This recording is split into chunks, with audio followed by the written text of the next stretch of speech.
to the World Cup Mood Board with me, Jarrod Kimber, on the 99.94 network.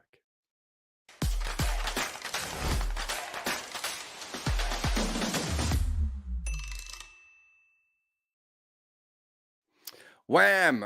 Well, I think there was always a bit of an inevitability about Sri Lanka qualifying for the main tournament. The first game was the coldest cup of coffee that any Sri Lankans probably ever had. But every South African, what country are we talking about? Every Sri Lankan since then has been contacting all their Melbourne friends, trying to work out what the weather will be like in Geelong over the last few days.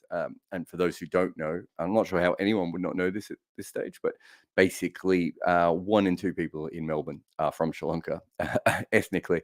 That's maybe slight inflation, but not as much as you would think. It was the game against the UAE and then their bunnies Netherlands was a good way of ending this group after the loss to Namibia, and they were obviously already always favoured as long as the weather didn't come in, but they were still made to work for it. This was probably the closest match I've ever had against the Netherlands. It wasn't that close, but still.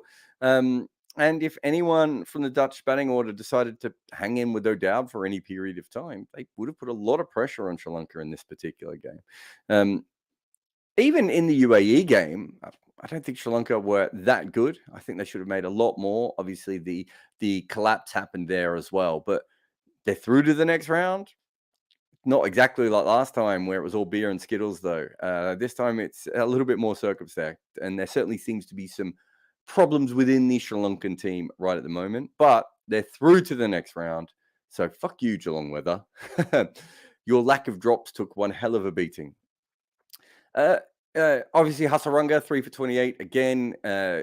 He was always going to be the difference between the two teams because I don't think the Dutch particularly wanted to face him. He bowled very, very well, especially once the tail came out. They looked a bit silly against him.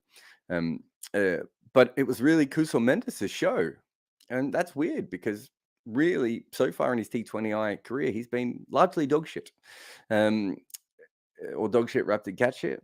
I don't know. What movie is that from? Anyway, he's averaged a mind-numbingly low 20 runs per innings coming into this game in T20 internationals. And if you're thinking, wow, maybe it's because he's striking so fast. He's not striking so fast. He's striking at 126 as well.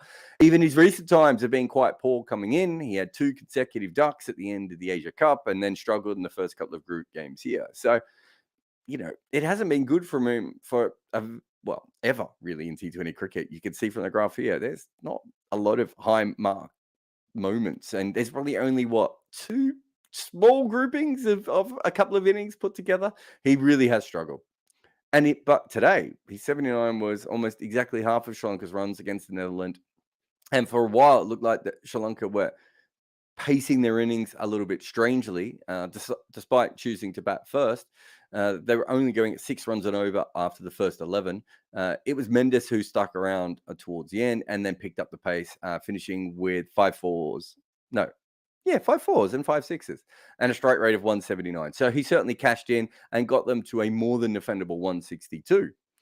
That said, they didn't bat anyone out of the game. And I think they'll be a little bit disappointed that so far in these first 3 games, they haven't managed to actually do that in any of their games. But they won't care too much about that right at the moment because at one stage it looked like they weren't going to go through to the next round. And they went through to the next round.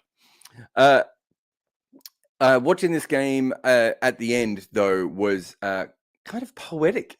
It was a beautiful moment towards the end. You had Rolof van der Merwe, who was struggling to move and shouldn't have been out on the field most probably.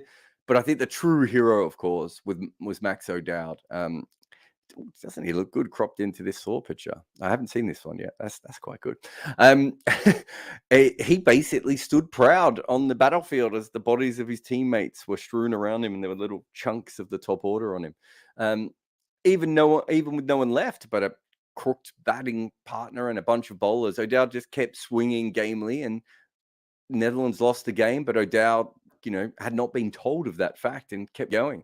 He ended up with 73 from 51 balls, and no one else scored over Scott Edwards' 21, which, just an aside, Scott Edwards did pretty much by playing a sweep shot to every ball, no matter who the bowler was.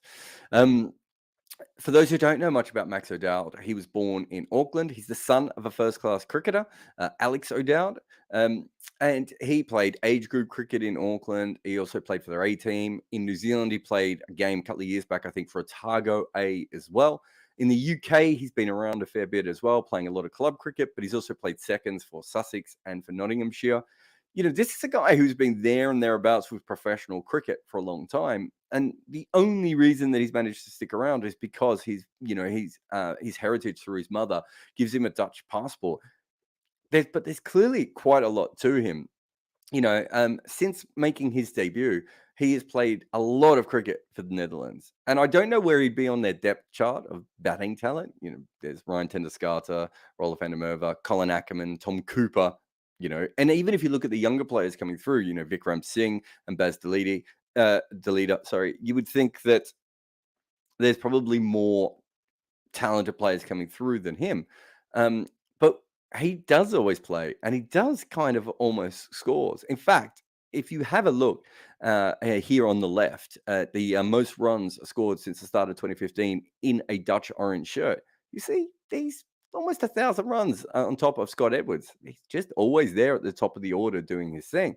And that is how he's been since 2015. But if you move across to this other graph, the last two World Cups, Netherlands have made 350s.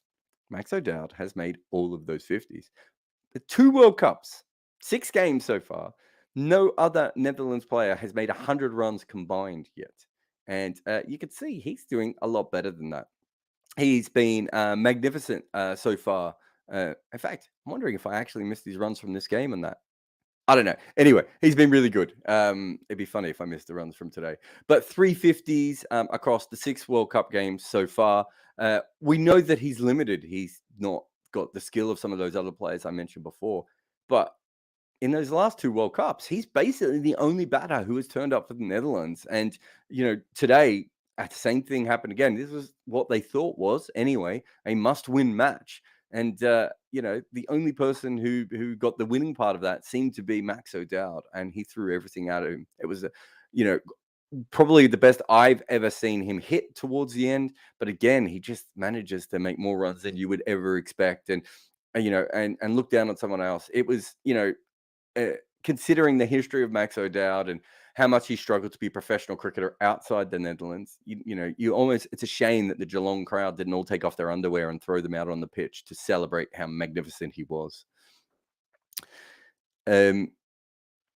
Obviously, though, the Dutch did lose. Well, I'm going to say 10 of them lost. I'm not quite sure I'm willing to throw Max O'Dowd in there to the losers. Again, it was that middle order. I mean, I just went through all the big names.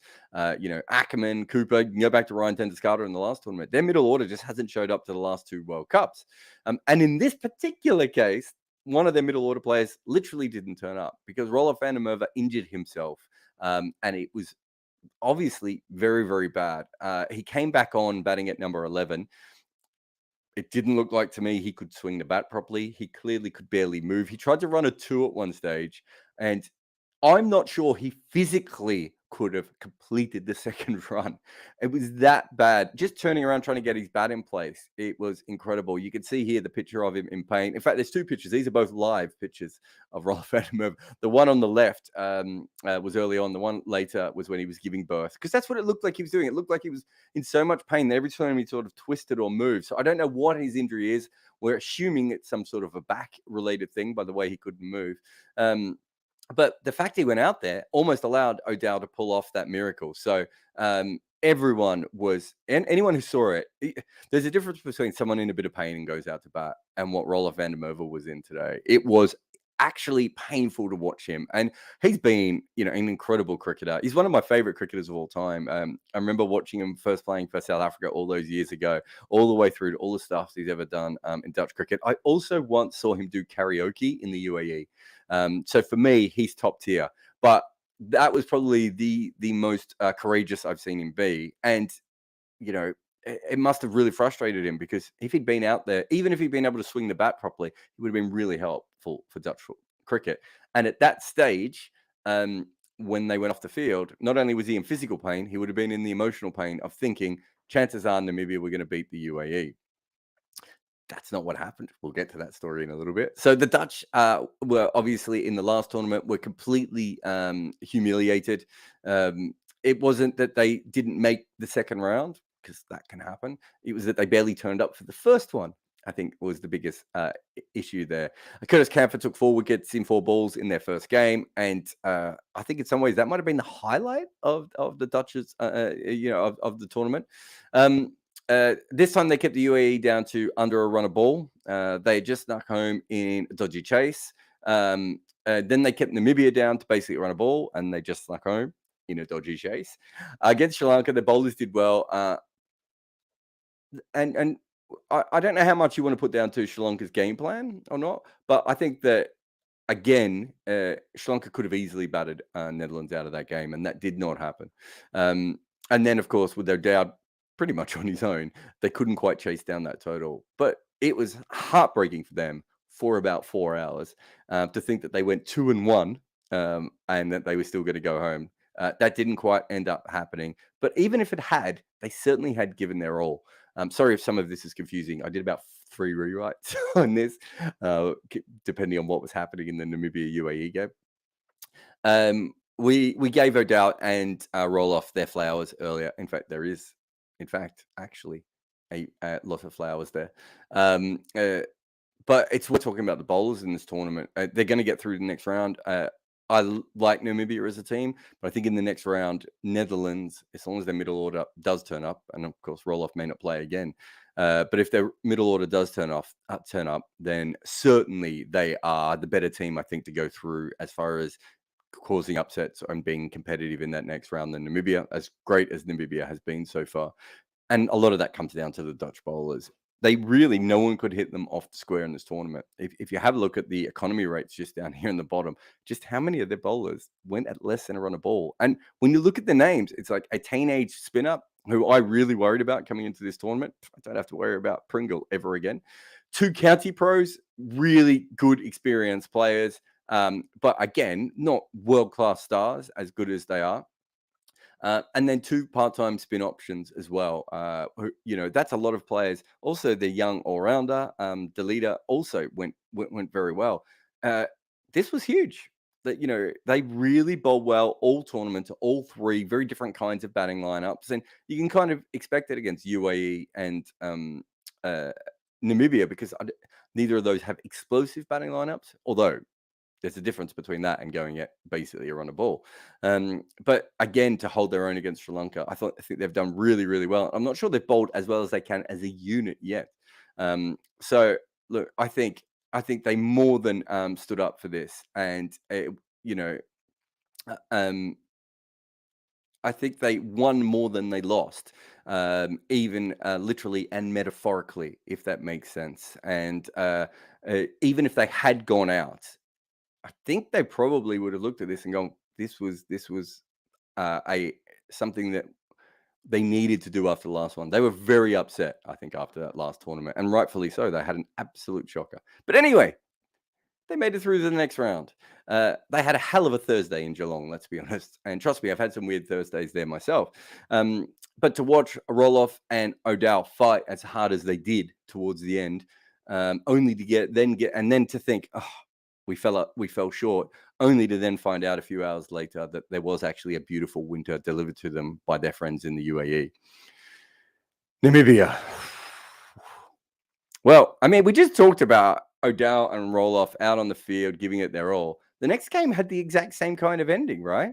One guy just absolutely swinging as hard as he could. And in this case, it wasn't an injured top order player, but a bunch of tail enders just trying to stick with him and help him out. It was, David Wiese gave it everything to ruin the Netherlands or dream, I suppose. Big guy with the axe grip. He dragged Namibia towards a total that, to be honest, they had no reason to be that close to. They really hadn't played particularly well in the second half of UAE's innings all the way through the first half of their innings. They should have lost this game. But Wiese just decided that wasn't going to be the case, right? And he fought, and it was absolutely brilliant to watch him bat the way he did. And I mean, sadly, he looked devastated when he was dismissed. This photo is about 5 or 10 minutes after, but he looked bereft on the field. It took him forever to walk off the field when he was finally dismissed. And it was, I mean, it was interesting to watch the same thing kind of happen twice. As I said, O'Dowd first and then Visa. But in Visa's case, it was definite, right? In the Netherlands case, they were like, maybe UAE do something. Visa had Namibia's hopes in his hands, in his very strong masculine hands. He played a shot off his pads in this game. It was just a pickup shot. It was one of the best shots you will ever see. It's such a beautiful strike of a cricket ball. But twice in this tournament, the lower middle order had to pull Namibia back from the edge of a cliff, and they managed it against Sri Lanka. They couldn't do it the second time against the UAE. There's only so many times you can pull yourself back if your top order isn't going to make any runs. I mean, their tail should be given some sort of medal of honor from their government. They gave everything they had with bat and ball. And if the Dutch had a hell of a day, think about the Namibian week. They lived a life in that week, right? This World Cup started with them beating Sri Lanka, and it ended with them losing to the UAE, which is very much, I suppose, a little bit like being born as a baby and dying in an old person's home at a certain point, for a similar kind of narrative arc. But I do want you to spare a thought for their bowlers, who did start from beginning to end with bat and ball. And sadly, their batters just never turned up. So much so that if you have a look at this graph here, you can see that their top run scorer in this tournament was number 5, and then number 7, and then number 6. And then you can see openers. And it does say openers. That's 2 openers combined. It took 2 openers to combine to outscore their number 8. Basically, their top 4 scoring positions were 5, 6, 7, and 8. It's only 3 games, so it's a small sample size and everything else. And you can see Mark Waugh questioning why David Visa was held down so low. I assume it's just because they don't think he's particularly good against the spin. But I don't think I've ever seen a team get that carried by their middle order so much as they did. And had they got through to the next round, that's who they would have had to thank. It's a real shame, though. I thought they, 2 tournaments in a row, they gave everything they have. They're still developing as a cricket nation, and there's a long way to go. But I think they can be proud of their tournament. That the same as they could last time. The difference is last time they just managed to get through to that next round, and this time they didn't. But I thought they are doing a great job of getting the most out of the smallest amount of talent that you will find in pretty much any major international talent pool, probably of the top 20 teams. Maybe Papua New Guinea is the only team that would have a similar kind of talent pool to pull from. So, to get to that position, I thought was absolutely fantastic. Now, UAE are going off to have, a different kind of beautiful winter than they were probably hoping for. But I want to point out, for those who don't remember, that they were absolutely terrible in the 2015 World Cup. They really did struggle, and this was a team that was new. It was rebuilding pretty much on the fly. They were coming to Australia with a lot of players who I don't think these players have been to Australia on holiday, let alone played cricket on these pitches that much before. And I thought they played some outstanding cricket at times in this tournament. To get a win, which was their first win in T20 World Cups. In fact, it's only their second win in all World Cups. They did beat the Netherlands back in 1996. I thought it was remarkable to be able to get to that position, especially so playing a Namibia team who was so desperate and are so good at not making any errors and making you beat them. UAE beat Namibia, remarkably at the end. They had a part-timer bowling at the death, and even he bowled really well. They just had a sort of depth of talent that kept standing up for them. And you look at their team, there's something to build from here. They've got a leggy that I think a lot of people are going to see a lot more of. Maybe not the Sri Lankan batters, or not. They're not going to want to anyway. A couple of decent seamers. At different times, they both stepped up. Some top order batters there as well. Not to mention that one of the decent seamers, Junaid Siddiqui, hit a great big 6. I think it's still the biggest 6 in this tournament so far, and then gave us a lovely pose at the end as well. So, I think for them, winning a game was the best case scenario that I had for them before this tournament. They went within a couple of balls of winning 2 games, right? I think this is an outstanding tournament for the team who used to wear grey. They certainly were a lot more lively than their old grey uniforms used to be. And thankfully and hopefully they're gone forever. And just to talk about one of their players, forget Bazball, it's all about Basil Ball now. Basil Hamid's all-round performance, and it was extraordinary in this particular game.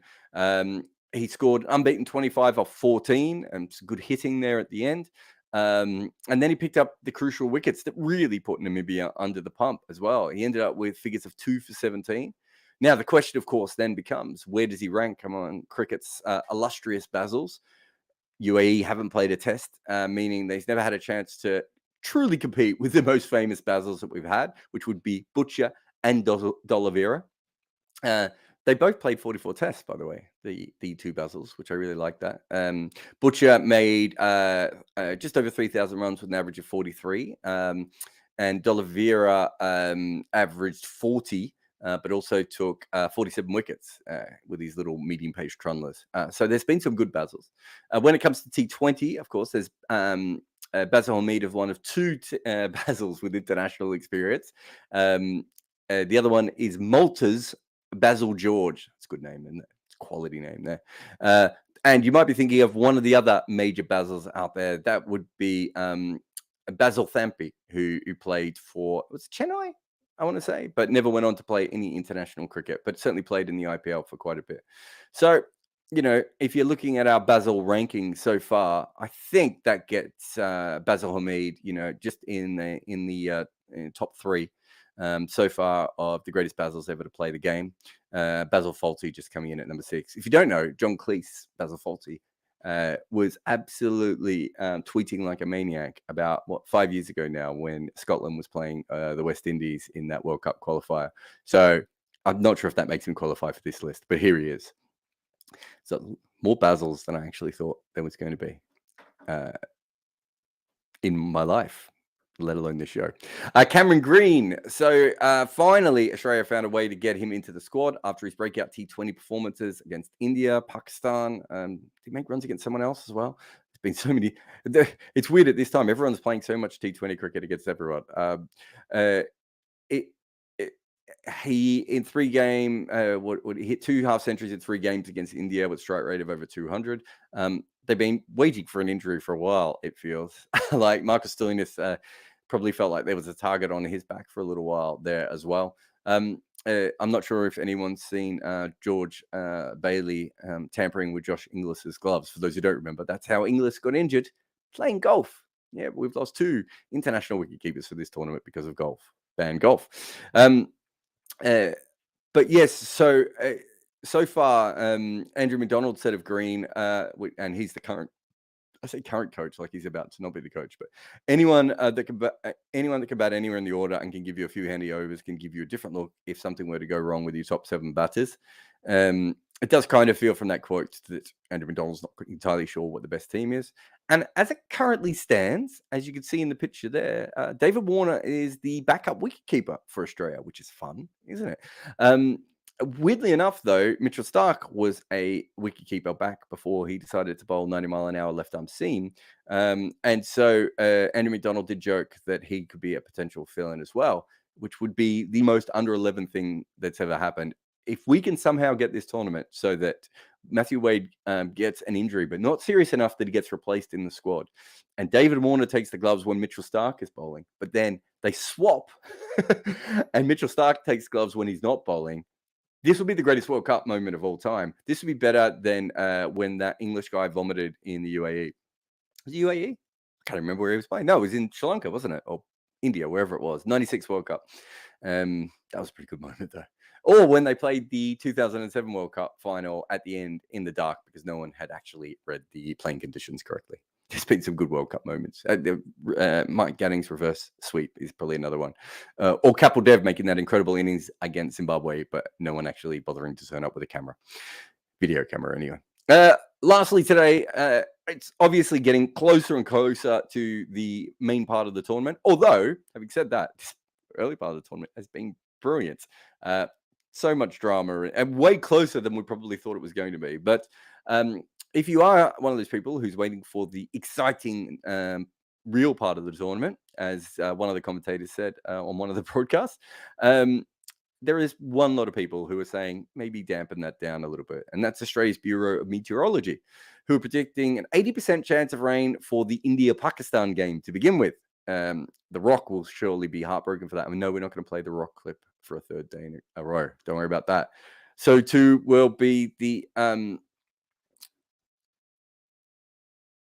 wait, where's India Pakistan? Is that in Melbourne or Sydney? We might have had that one down wrong. But so will the ICC will be furious as well because of all the tickets that they have sold for that game, and they'll have to repay, according to according to one of the reports I read, nearly $7 million. I think that's US dollar. No, that'd be Australian dollars, wouldn't it? In refunds if less than 10 overs of that game are played. All the hotels and the restaurants and the bars will do very well out of that, of course. You don't have to worry though, because it is Melbourne. Pretty sure the game is in Melbourne. I think there was a typo that we put in before. It has the most fickle weather in the world, of course, and so you have no idea exactly what is going to happen. If you're not aware of this, the band Crowded House made an entire career basically singing about Australia's weather. But La Nina, which is, I hope how it's pronounced, is also a chance of actually bringing rain to Brisbane, Sydney, and Melbourne. And it looks like there's going to be a higher chance of rainfall than anywhere else. It's quite funny, actually, because quite often these tournaments are played in the UK and everyone whinges about the rain. And you brought it to Australia, and it looks like it's going to rain even more. So that could be absolutely terrible. Maybe they can move the entire tournament to New Zealand. Maybe not the South Island. Anyway, that's a World Cup mood board for today. Let's see what else we have in the comments from all the people. Yeah, there was a good moment. So Vamshi Krishna Kaur says, watching Mohammed Wasim's run up and getting shorter reminded me of club cricketers. He was basically, so I think he bowled once in one of the warm-up matches, Mohammed Wasim. He's obviously a batter. He's an opening batter. He's a good player for UAE as well. He hasn't really got the power shots away in this tournament, but you could see that when it clicks for him and he plays a little bit more at this level, there's a chance he'll make a mess of you teams, which he already has of Ireland a couple of times. But yeah, he gets thrown the ball in the 16th over, and then he has to bowl the 20th over as well. And when he's bowling, by the end, his run up was like 4 steps. It was ridiculous. He didn't start with a particularly long run up. When I saw him do his original warm up, I was thinking, has this guy bowled before? It didn't look like he knew how long his run up was. But he did have, as you said, Vamshi, he did have very good upper body strength, and he certainly got through the crease quite well. He bowled some good balls, but you could tell he's a part-timer. Like, he was bowling cross seam, but he's bowling Yorkers with the cross seam, and it probably would have made more sense to bowl those seam up and hope that you get a little bit of a tail on it. But look, he got them over the line. It was there was a great, not just his bowling. There's a moment where David Adisa hit him straight up in the air, and he ran around to mid-wicket to drop the catch. It was tough because he had to move, but he still should have caught it. He then was so angry, he picked the ball up, and the 2 Namibian batters were in the middle of the pitch looking at it. And he flings the ball back as hard as he can. No UAE players have come up to the field. It should have been overthrows. It was very well fielded by the fielder behind. It was just proper club cricket. So Mohammed Wasim quickly becoming one of my favorites to watch. So much. He's certainly a lot of fun there. Keshav says, what's the best you expect from Netherlands from here on in? Who have they got? They've got Bangladesh, India, Pakistan, South Africa, and obviously the team from the other group. I mean, they've got a good bowling attack. Bangladesh is an interesting game. Obviously, depending on who qualifies from the other group, I don't see them being able to make enough runs against India or Pakistan or South Africa. They've played a lot of good teams in the last year, though, so they're not going to be as overawed as they would be. They're never going to have better preparation for this side of the tournament. That said, if Rolof can't play again, and after looking at him today, that looks quite likely. That's a big player to come out of that. And I think that even if he isn't the roll-off of 5 or so years ago, he's a former IPL player, smashed the ball for South Africa, Big Bash, all those sorts of things. Even if he's not that player, I think for opposition teams, when they're running into roll-off, there's an air of respect that they have for him. Um, I'm trying to think who the replacement would be. It might be the off spinner who bats a little bit. Um, it's not ideal, I suppose, is the best way of putting it. Is it Ninamanuru? I think I might have got his name wrong there. But it's a big step down, and so I think that every chance of winning 1 or 2 games. If they won 2 games, I think they consider that an absolutely brilliant World Cup. I think they're after last time just getting to the position that they're in, but they're going to have to get something out of their middle order from here on in to really put pressure on everyone else, I think. What, your thoughts on Visa and Namibia trying not to make use of the 4 fielders penalty? Bamshi, I just think you look at something like that. I think we know what David Visa is going to do. He's not. I would assume he thought he had it within him to hit the ball to those boundaries. It's a fair thing, especially as it gave them an advantage in that area. He probably thinks he's much more likely to hit a boundary over the head of a fielder than he is hitting it past the guys in the ring behind him. I probably say he's a better judge of what where his best boundary options are going to come from. Let's have a look.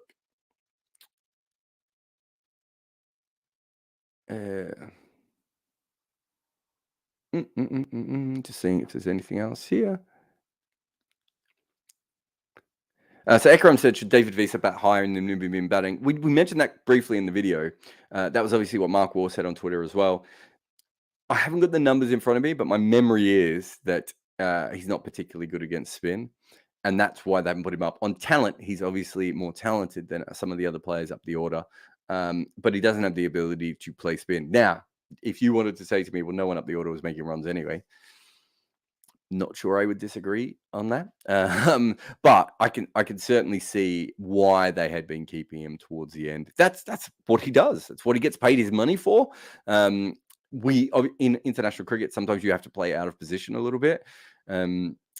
You could argue, of course, that they were losing so many wickets so early in some of these games that he probably still had to bat up the order. Also fair. But I can see why they probably had him a little bit further down.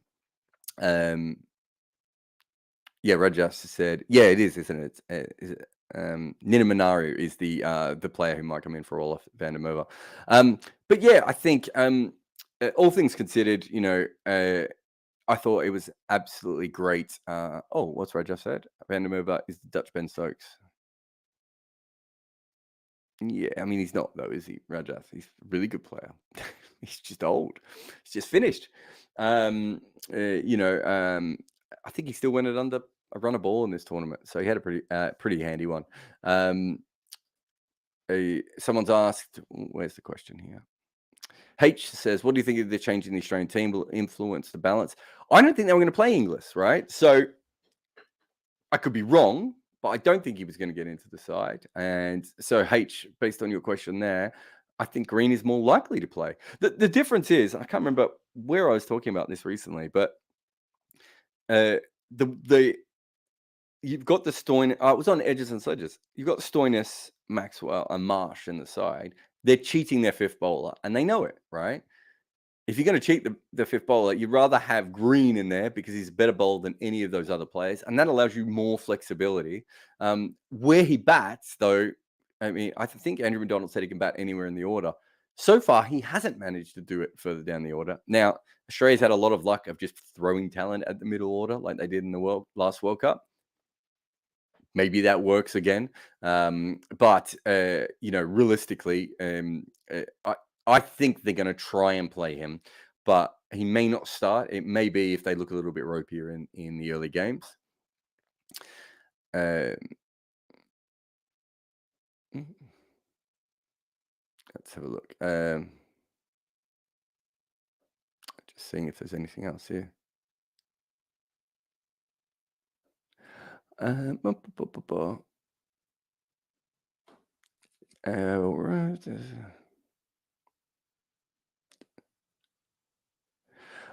says, does cashing in the power play become even more important with the big boundaries?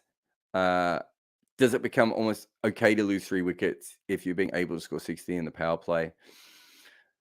No, because I actually think that the big boundaries give you the ability to score at around 10 to 12 runs and over with taking fewer risks than you have to take on the smaller grounds because you can chip. And if you've got fit batters out there and they're not too tired, I've certainly seen that at the MCG a lot when, with the Melbourne Stars and other teams playing against the Melbourne Stars, that ability to do that. So, no, um, uh, I think that being that the new ball is more difficult to play in the last 2 years in white ball cricket, and I believe the ICC are now looking into this themselves. That with that in mind, I'm not sure you really want to attack too hard in the power play, unless the opposition's not bowling particularly well, or there's a lot of spin, or whatever the situation may be. I'll just do one or two more here. Oh yeah, this is a good one. I'll finish this with Amitesh. All teams got at least one win in the early phase of the tournament. I think this is great. I think UAE were, as I said in the video, they were only two. They weren't far away from getting 2 wins. We don't know how some of the teams who have the 1 win in the other tournament are going to go, but I think that sorry, not the other tournament, the other group. I think it's been a brilliant knockout stage. It's ended up being far more entertaining than it was supposed to be. It's probably got more press and attention than we thought it was going to get. I mean, this is a requalifier, let's be honest. And the ICC did try and bury it in Hobart and Geelong as quickly as possible. Day games, midweek games, Sunday afternoon for the opener between those noted rivals, Namibia and Sri Lanka. And yet the results and the cricket and the players, you look at O'Dowd and David Visa today. The Raza in Zimbabwe's win. Mark Watt in Scotland's win. There's just been some great performances from so many different players, and it's certainly been a much better requalifying event than we had in the previous World Cup. So absolutely huge for that. So we've got 1 day to go. So who the hell knows today was a pretty good day, all things considered. Who knows what's going to happen again tomorrow? I mean, if you think about today, with a couple of balls to go, we didn't actually know who had qualified.